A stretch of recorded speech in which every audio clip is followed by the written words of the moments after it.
As we talk Giants here, the deadline is 6 hours, 27 minutes, or actually 6 hours, 26 minutes and 59, 58, 57 seconds away from happening here. So what will the Giants do so far? They traded Jorge Soler and Luke Jackson. The Braves have picked up all the money. The Giants get two low-level prospects. One is 24 years old, 21 years old, single A, whatever.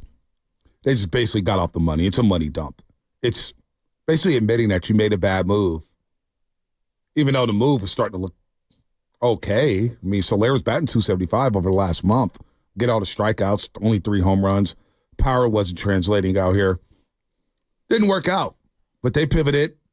And I do give a little credit to them for pivoting, especially Luke Jackson. We don't have to watch him pitch anymore, and you get off the money, but it's the plan. It's the plan. And so when you think about Farhan Zaidi,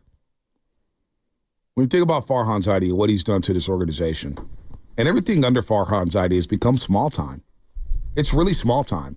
When the Niners introduce free agents and coaches and all that stuff, you get the big pressers, like Joe Lacob and the Warriors, you get the big pressers. They make everything big. They make it feel big.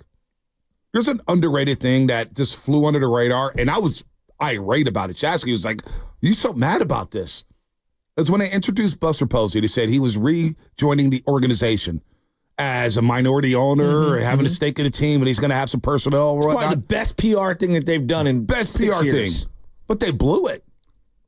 And I was like, get Buster Posey. I know he's got a family, but get him on a private jet when he needs to and introduce him back to the market. This is a big move. And what did they do? They introduced Buster Posey. Hey, he's going to be a minority owner and blah, blah, blah. And they did it over Zoom. And it was small time. The question, it wasn't so much the questions, but it was just clunky. It was disorganized. And I'm like, that's not how big boy markets do it. That's not how big boy teams do it. The Warriors and Niners don't do it like that. Would the Yankees ever do it like that? No. Would the Red Sox? No. I mean, so that moment right there is kind of a little microcosm of what's gone on under Farhan Zaidi. Everything has felt small time. But there's a silver lining. And I say that with a smile on my face, folks. You sell, that means it is the end of the Farhan Zaidi era, excuse me. It is the end of the Farhan Zaidi era if they sell off, if they don't make the playoffs.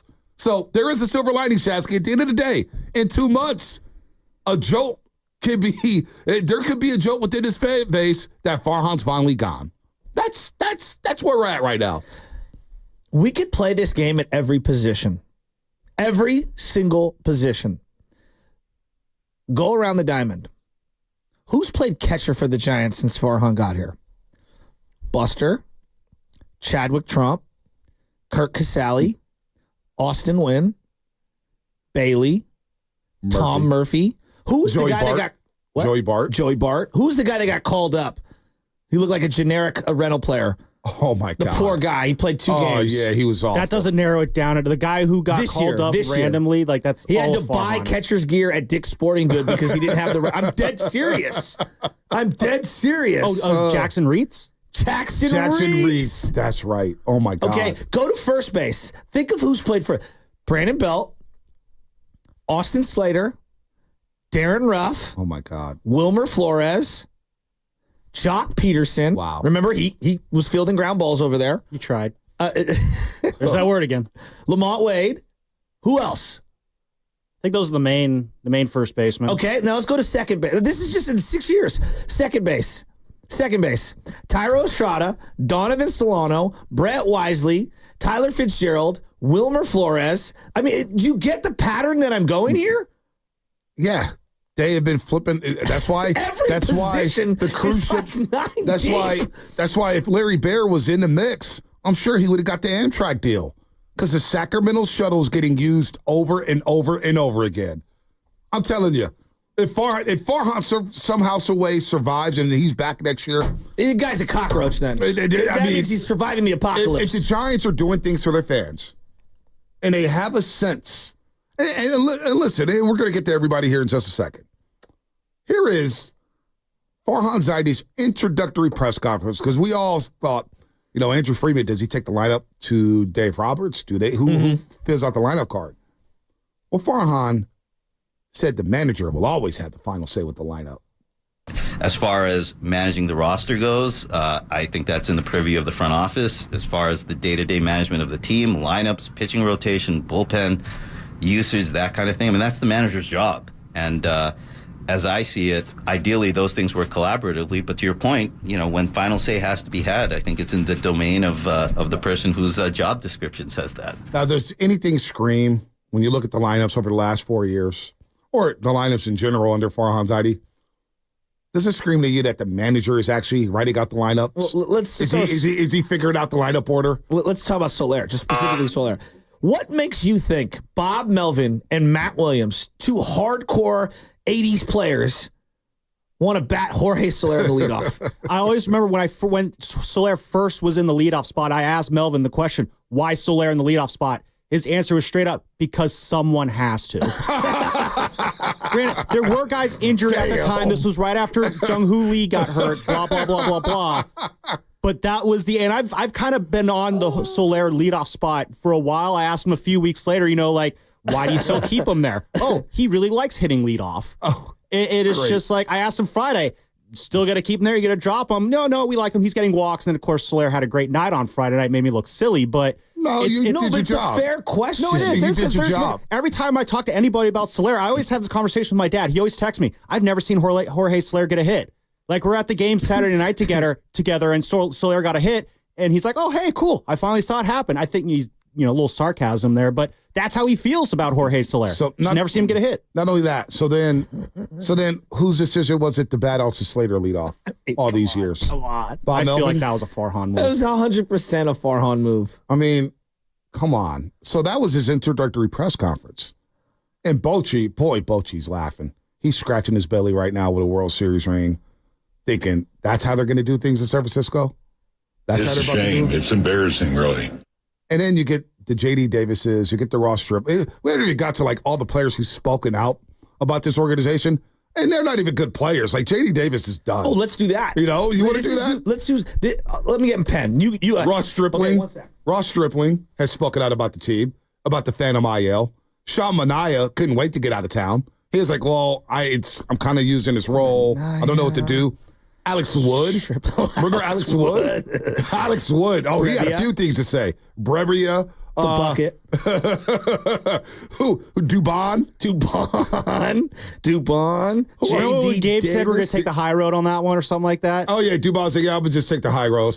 No, the best was the day they were exchanging lineup cards after when we went to the game, and Gabe Kapler was having like a 42-minute conversation at home plate about why he was like apologizing for bunting up 1,000 runs. It was unbelievable. Even though we're breaking unwritten rules. We're going to keep bunting. Well, no, but remember when it's new age baseball. We had people defending it. If you want to stop us, if you don't want us to score, to stop us from scoring. All right. I was like, be careful what you wish for. Snell also was pissed off with his IL thing. I forgot he was pissed off. He was pretty. Let's just call it what it is. He was pissed. All right. He was pissed. Who else? Brandon Belt at times. Belt. Oh, yeah. Brandon Crawford got pulled. Crawford first game got yanked out of Dodger Stadium. Yeah, got yanked out. He was defensive replacement. Brandon Crawford, greatest defensive shortstop in Giants history. Let's yank him for a defensive replacement. Oh, we forgot about that one. What else do we? I'm sure we're missing something. You two, what you got? Derek Holland was not happy with this treatment. Derek Holland. Oh, I forgot about it. I totally forgot he was on this team during the fall. Dude, I forgot about it. Derek Rodriguez. Oh That's my God. That's right. Derek Rodriguez. Vaughn Rodriguez's son. Oh, don't forget about Brian Sabian speaking out about the organization. Well, that's obvious. That's obvious. He didn't even want to come to the Bay Area Sports Hall of Fame, and that's another thing. Well, as we continue this exercise, Derek Holland. I've watched Farhan, so I've seen him at pressers, obviously. And I've seen him at the Bay Area Hall of Fame twice. Bay Area Sports Hall of Fame. DeSclafani, yeah. Remember he did the phantom ankle injury? Yeah, the phantom ankle injury. I'm sorry, I'm just going to keep going. Zach Littell? Zach Littell. That's my boy Drew Down. Zach Littell. Wow. Famous tunnel conversation. Zach Littell. He's been wildly mediocre for the Rays this year. Estimated eyes. How can we forget Derek Holland? My God. Oh, yeah, Jock with the Pusoy. The Pusoy problem. The Pusoy problem. That's 13 guys in a minute. In a minute. Jock getting slapped. Yeah, we can't forget about that. But you know what? I'm gonna fall back on that one.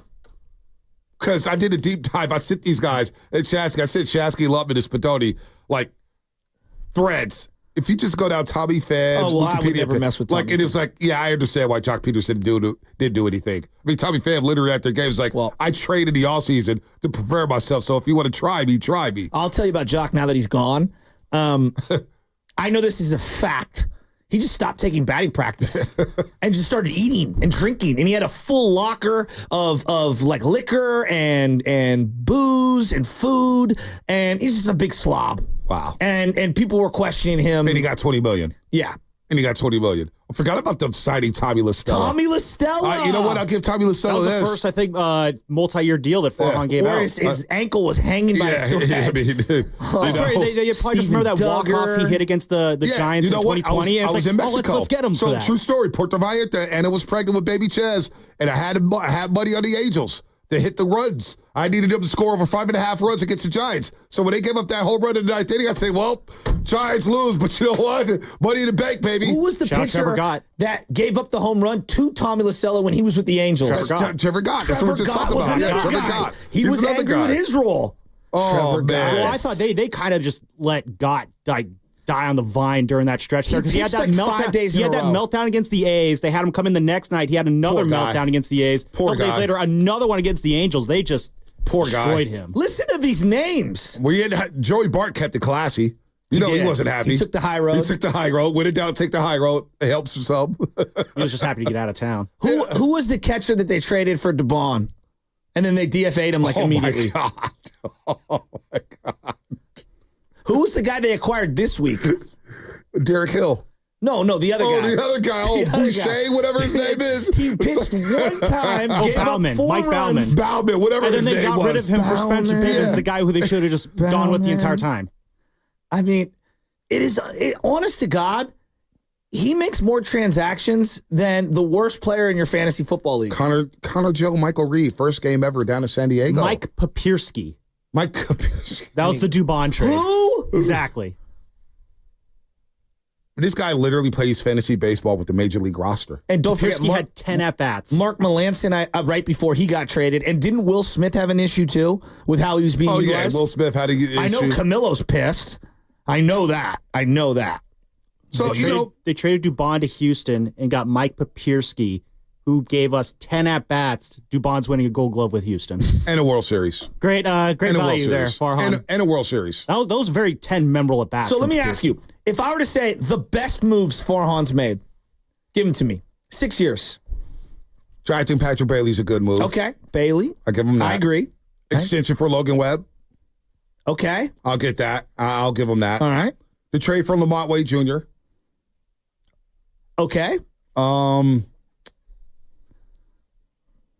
would put elevating Elliot Ramos and sticking with him. I'm going to give him credit for that. Well, he only stuck with him because guys were hurt. You know what? I've seen them do dumber things.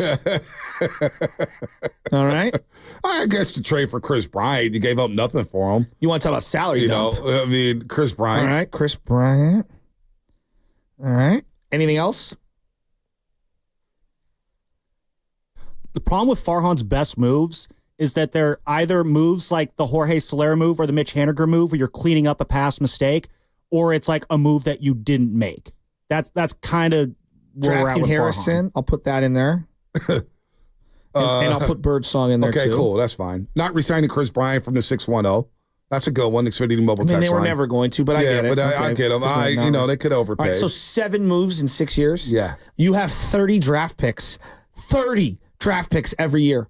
Every year. Unless you're signing Blake Snell and then you They lose really a gave draft pick. Soler 4 months. They said, and he's going to go to Atlanta to SunTrust Park, whatever that park is down in Atlanta. He's going to hit bombs. You don't think he's going to go down there to Atlanta and just pick up where he left off in San Francisco? Oh, by the way, the Braves do come to Oracle Park next month. We can give him a standing ovation. And we're going to get the lines in a second. 888-957-9570. You know what? Bringing back Matt Williams was a good move. Yeah, I guess. Think of how low that is. I guess. Wow. Bob Melvin, was that a good move? No. What? Stephen Vogt, who another catcher for you. Oh, I know. Stephen Vogt, I know. would have been I wanted him. Yeah, I know. I wanted Venable, but yeah, I just wanted something new. I agreed with you. Something new. Yeah, we want something fresh. No, but one of the top 10 moves this organization has done is bring back Matt Williams at third base. That's sad. Wow. That's sad. I mean, Bob Melvin got the biggest standing ovation at the home opener. That's bad when the manager gets the biggest standing ovation and not the players. But when I think about Farhan and being at the Bay Area Sports Hall of Fame and at the Positive Coach of the Alliance Awards, I've seen him move around a little bit. I just watch him sometimes. You want to see how people work a room. Like, I've never been in a room with John Lynch, but I could tell he works a room. You can just tell he gets it. I watch him walk onto the field at practice, and it's like, oh, my God. He gets it. There's John Lynch. Bob Myers. Been in many rooms with Bob Myers. Yeah, I have too. He gets it. Just a great charisma, everything. On and off air. Yep. So whenever I see somebody, I see Farhan, and maybe he's just a quiet guy.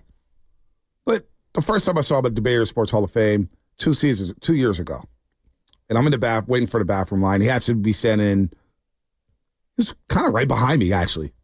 And somebody's like, hey, man, good win, Farhan in Milwaukee, blah, blah, blah, blah, blah. And he goes, yeah. And I was like, that's it? And I'm thinking to myself, boy, when we go out and about, and we're on a much lower scale than Farhan Zaidi in terms of the public, being viewed as public figures. We see somebody and they say, hey, what's up? Man, what's going on? Blah, blah. You just give them 30 seconds. Mm-hmm. That little interaction right there, I was like, damn. He just this guy who probably spent $500 to get to the Bay Area Sports Hall of Fame and get a table and eat dinner. It's just like, hey, good win in Milwaukee, man. You guys are playing well. And he's like, yeah. That was it. Shasky, in that interaction, I was like, is he just not a people person?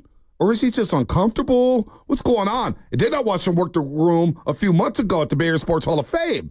And I was talking with a former Giants player at the time, and this former player is just crushing Farhan. We see Farhan walking into the room. And I go, oh, there's Farhan. You might want to just quiet down. And Farhan's trying to avoid walking past us, and he tries to walk through this table where there's obviously no space to walk through. So he ends up walking by. It's like, oh, hey. And it was just, and I watched him the entire time. I was like, man, this guy's awkward. Maybe he just doesn't like being around people. But he just I don't know, man. He's just not it for this market. It's just not it. You got to play the part. He doesn't play the part at all. Maybe he's overwhelmed by the job. Maybe he thought he could just be in his basement typing up numbers on the computer saying, okay, I could just bring up Connor Joe. We're going to be good. So I've told you this before. Like, there are some people that are great vice presidents, but they're not the dude. They're not the president. There's a lot of guys in football, great OCs. Like Norv Turner comes to mind. If Norv Turner is your offensive coordinator, dude, you're set. Like, he's awesome as an OC. Like, we're going to find out if Cliff Kingsbury, can he just be a great OC? Maybe. We'll see, right? I know this. McVay's a hell of a head coach. Yep. Shanahan's a hell of a head coach. Andy Reid, hell of a head coach. I know that Norv Turner's not a hell of a head coach. You know what I mean? Yeah. And he's just probably better as an OC, right? And we're going to find that out about Robert Saleh. Bonte, we list, I think, 7 or 8 good things that they've done. Now let's talk about the crazy things that have happened.